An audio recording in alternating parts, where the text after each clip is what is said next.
Hello everyone, welcome back. Today, I want to take a long, careful look at a fairly rare ant. Fascinating ant you might not see in a lot of care guides, Ectomomyrmex zhengi. I'll cover everything I do when founding a colony, what to expect from the queen and early workers, and the environmental details that matter most. I'll also point out where my recommendations come from personal experience, and where they're supported by taxonomic or regional sources. Let's start with the basics. Ectomomyrmex zhengi is a valid species originally described from Yunnan province in China. Taxonomically, it is placed within the Ponerine group, traditionally treated in the tribe Ponerini.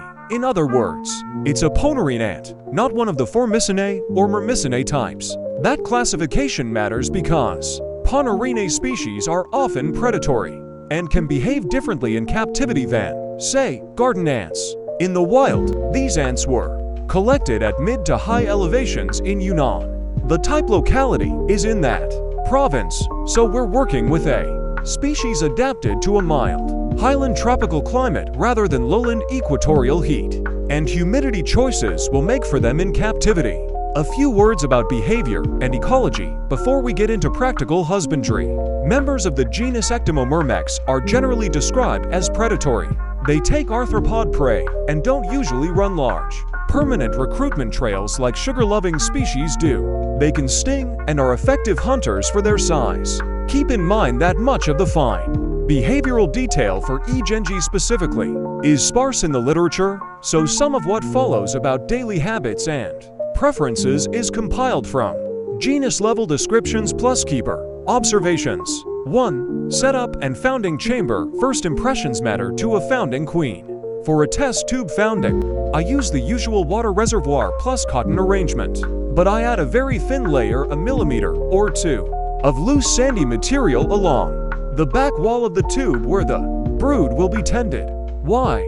Because many keepers and a few photos, accounts of Ectomomyrmex in captivity, indicate their larvae spin cocoons and prefer a substrate to anchor them during pupation.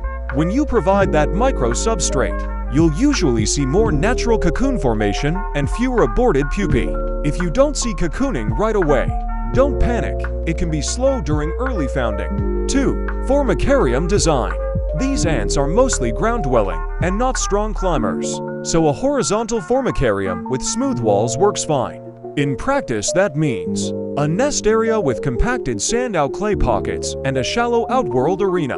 A lid is useful to control humidity and drafts, but because they're poor climbers, you don't need complex escape prevention like you would for an arboreal species. Make sure there's a humidity gradient from nest to arena, so ants can choose their microclimate. That influences the temperature. 3. Temperature. This is crucial and often misunderstood. While some online care sheets quote 20 for -28 degrees Celsius for tropical ants in general, E. zhengi originates from higher altitude parts of Yunnan where the mean annual temperatures are much milder. Cities like Kunming average around 15 degrees Celsius annually and often have cool nights. The soil where these ants nest can be cooler than air temperatures, and many keepers report best results in the low to mid-20s Celsius rather than sustained high heat. In practice, I aim for a nest range of roughly 19–24 degrees Celsius, and keep the outworld a touch warmer if needed for foraging. If your nest repeatedly climbs above 25 degrees Celsius, you may see the queen move brood to cooler areas or show signs of stress. 4. Humidity. These ants come from humid forest habitats and do prefer moist conditions in their nest. Seller and hobbyist reports commonly recommend nest humidity in the higher range, for example, 60–80% or similar, and many hobbyists find a visible thin layer of condensation on the nest walls is a sign they're comfortable. I recommend erring slightly on the moist side rather than letting the nest dry out, but avoid standing water or flooding. A simple method is to have a damp substrate in the nest and a drier arena. That creates a gradient and reduces mold risk. Mark this as keeper-observed guidance rather than a rigorously studied number for the species. 5. Of feeding during founding. Ectomomyrmex queens and early workers are protein-focused.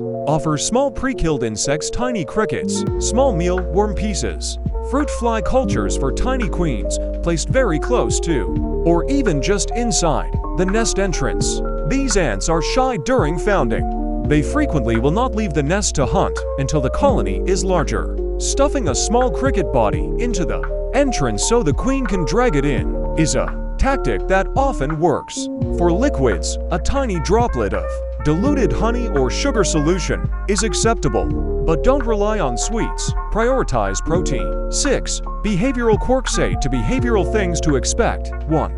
They can be extremely sensitive to vibration, and 2. Light or sudden movement near the setup. A footstep or a table bump can send them into hiding, or cause the queen to freeze or tuck her antennae in, a behavior many keepers describe as playing dead. Don't assume motionless equals dead. Give them time. 2. Colony growth is typically slow compared with some other tropical ants. Expect modest, steady brood production rather than explosive expansion. 7. Transitioning to a larger setup. Once you have a few dozen workers and the queen appears comfortable, you can move them to a soil-based or naturalistic formicarium with leaf litter and small caves. Provide a secure humidity gradient and multiple little chambers. Watch for mold in very moist setups. Maintain air exchange. If you plan to let them dig, choose a substrate rich in sand and loam so they can excavate and still have the micro sand pockets needed for cocooning. 8. Health checks and troubleshooting. Watch brood coloration and worker activity. If brood shrivels, suspect dehydration or overheating. If workers continually relocate brood to the outworld, check for rising nest temperatures. If ants freeze or play dead when you approach, reduce disturbance, move the farm to a quieter location, and put it on a stable, vibration dampening surface. 9. Recording your observations, because this species is not heavily documented. Your notes matter. Keep a log of tempe, humidity, feeding schedule, and any unusual behaviors, for example, repeated brood shifts, times when queens play dead. Those observations help refine care for the whole community of keepers. Finally, a few short cautions. These are stinging ants. Treat with respect. Their sting is used for subduing prey. People with venom allergies should avoid direct handling. Also, because Ectomomyrmex zhengi is not a common species in the trade, make sure any collection or purchase complies with local and international wildlife regulations.